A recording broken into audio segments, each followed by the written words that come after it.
Hello అండి, అందరికీ నమస్తే. Welcome to Hari Mounika's cooking channel. ముందుగా మీకు మీ కుటుంబ సభ్యులకి విశ్వవసునామ సంవత్సర శుభాకాంక్షలు. మేము ఉగాది రోజున పండుగ ఈ విధంగా జరుపుకున్నామండి. మేము ఉగాది రోజున కలశాలు అనేటివి పెట్టుకుంటాము. కొందరికి 3 ఉంటాయి, కొందరికి 2 ఉంటాయి. మాకైతే 3 కలశాలండి. కలశాలు అనేటివి అమ్మవారి రూపంలో కొలుస్తాము కాబట్టి మనం పండుగ నాడున ఏ విధంగా అలంకరించుకుంటాము సేమ్ అమ్మవారికి కూడా అలాగే అలంకరిస్తామండి. కళ్ళకు కాటుక, బొట్టు, ముక్కు, పెదవులు ఇవన్నీ మనం కాటుకతో పెడతాము. పువ్వులు, మెడలో నగలు ఇవన్నీ వేసి మంచిగా రెడీ చేస్తామండి. చెంబులో వచ్చేసి వాటర్, ఖర్జూరము, పసుపు కొమ్మలు, ఒక్కలు ఇవన్నీ వేసేసి పసుపు కుంకుమ వేసేసి పైన ఒక కొబ్బరి గిన్నె, మామిడాకులు, బ్లౌజ్ పీసు, పూలు పెట్టేసి అలంకరించుకొని కింద బియ్యం ఒక అరపావు బియ్యం పోసేసి ఈ విధంగా అమర్చుకుంటామండి. నెక్స్ట్ నైవేద్యాలు అనేటివి పెడతాము. ఏ పండుగకైనా మనకు మెయిన్గా వడపప్పు, పానకం, పచ్చిపాలు అనేటివి నైవేద్యంగా కంపల్సరీ పెట్టుకుంటానండి నేను. అలా పెట్టుకుంటే మంచిదని చెప్తూ ఉంటారు. నెక్స్ట్ ఇంకా మనం చేసుకున్న నైవేద్యాలు భక్షాలు, హోలిగలు, పులిహోర, తాలింపు ఇవన్నీ ఇంకా మనం ఏం చేసుకుంటే అవన్నీ పెట్టుకుంటామండి. పెట్టుకునేసి దేవుడికి మంచిగా పూజ చేసుకునేసి పండుగ నాడున ఏ రోజైనా అమ్మవారి పండుగ అంటే లలిత సహస్రనామం చదువుకుంటే చాలా మంచిది. సో నేను చదువుకున్నాను కూడా. ఆ రోజు మనం కొత్త బట్టలు తెచ్చుకునేసి కొత్త బట్టలు కూడా దేవుడి దగ్గర పెట్టేసి వాటికి కూడా కుంకుమ బొట్టు పెడితే చాలా మంచిదండి. మీరు ఏ విధంగా జరుపుకున్నారు ఉగాది పండుగ కామెంట్ సెక్షన్లో కామెంట్ చేయండి. నేను ఆ రోజునైతే ఎర్లీ మార్నింగ్ 3:30కి లేస్తే కానీ నాకు పని అంతా 8:30 అయ్యే వరకు అయిపోలేదండి. చాలా టైమే పట్టింది. మొత్తం దేవుడి దగ్గర చూసుకోవాలి, వంట ఇదంతా చాలా పని ఉంటుంది కదా. ప్లస్ నాకు 2 చిన్న పిల్లలు. సో చాలా టైం పడుతుందండి ఇలా చేయాలంటే మాత్రం పండుగ నాడున. నాకు పండుగ అంటే అసలు ముందు రోజు నిద్ర అనేది అస్సలు రాదండి. పండుగ పైనే ఉంటుంది. ఎలా జరుగుతుందో ఎలా అవుతుందో పని అనేది టెన్షన్లో ఉంటాను నేను ఎక్కువ. మీరు కూడా నాలాగే టెన్షన్ ఎక్కువ పడుతూ ఉంటారా?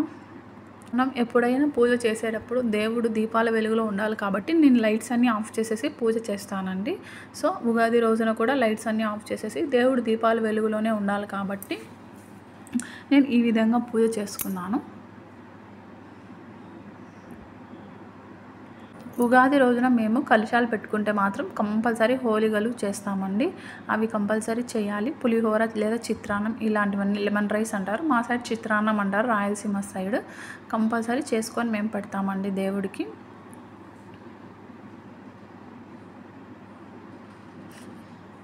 నేను డైలీ కూడా ఎర్లీ మార్నింగ్ 6:30 లోపల పూజ చేసేస్తానండి. అలా చేయని రోజున అసలు మైండ్ అంతా పీస్ఫుల్గానే ఉండదు. పూజ చేస్తేనే నాకు మైండ్ అనేది చాలా పీస్ఫుల్గా ఉంటుంది. సో నేను ఫస్ట్ పూజకు ప్రిఫరెన్స్ ఇస్తానండి. మార్నింగ్ లేచిందే ఇంట్లో ఫస్ట్ పని చేసుకునేసి పూజ చేసి నెక్స్ట్ వేరే ఏ పనికైనా పోతాను. అప్పుడే నా మైండ్ అనేది చాలా పీస్ఫుల్గా ఉంటుంది. లేదా నాకు చాలా రిగ్రెట్గా ఫీల్ అవుతూ ఉంటాను కొంచెం లేట్గా లేచిన తర్వాత కూడా, ఈరోజు పూజ మిస్ అయిందనేసి. సో నేను ఫస్ట్ ప్రిఫరెన్స్ పూజకే ఇస్తానండి. నా మైండ్ చాలా రిలీఫ్గా ఉంటుంది పూజ చేస్తే మాత్రము.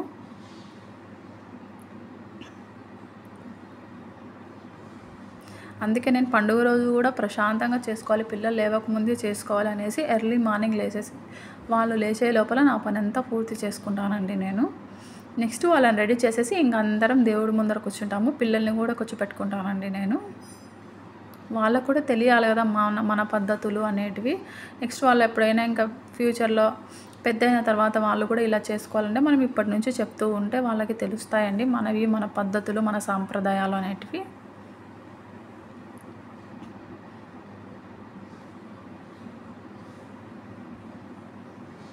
మనం దేవుడి దగ్గర బట్టలు కూడా మనం శారీస్ పెట్టుకుంటే దానికి అంచులు, ఫాల్స్ జిగ్జాగ్ అవన్నీ చేయించకుండా పెట్టుకోవాలంటారండి. సో మేమైతే అలాగే పెట్టుకుంటాము.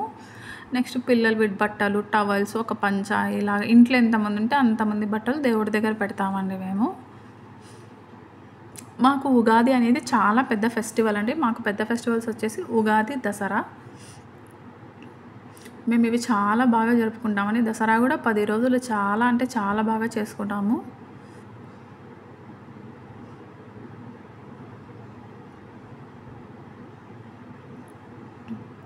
నెక్స్ట్ నా పూజ ఈ విధంగా ఫినిష్ చేశానండి. నాకు లలిత సహస్రనామం చదివేదానికి మినిమం 10 to 15 minutes అనేది పడుతుంది. అది మనం ఫాస్ట్గా చదివే దాన్ని బట్టి ఎక్స్పీరియన్స్ వచ్చేస్తుందండి. చదవంగా కొంచెం ఫస్ట్లో చాలా టఫ్గా ఉంటుంది అవన్నీ మనం నోటితో పలకటానికి. దేవుడి దగ్గర మాత్రం మిస్టేక్స్ అస్సలు చదవకూడదండి. టైం తీసుకొని నిదానంగా, ప్రశాంతంగా మిస్టేక్స్ లేకుండా చదవాలి.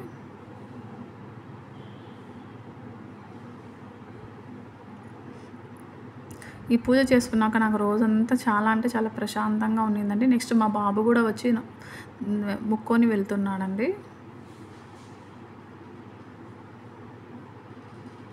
మా పిల్లలకి కూడా పూజ అంటే చాలా బాగా ఇంట్రెస్ట్‌గా చేస్తారండి. పాప గాని, బాబు గాని. చూడండి మళ్ళీ సెకండ్ టైం కూడా వచ్చి దండం పెట్టుకొని వెళ్తున్నాడు.